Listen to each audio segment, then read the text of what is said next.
মুকলেশ, মুকলেশ, হে মুকলেশ, কি এত চিল্লাইতেছস কে?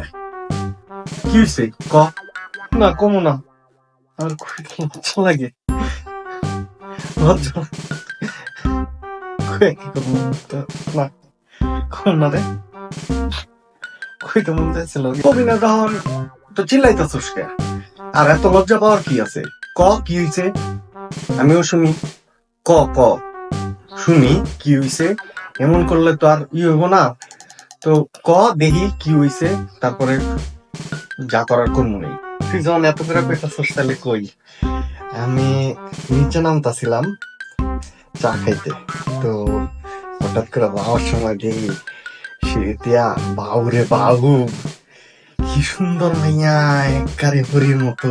আল্লাহ, আমি তো দেখা একবারে ঠাসকি খাই গেছি।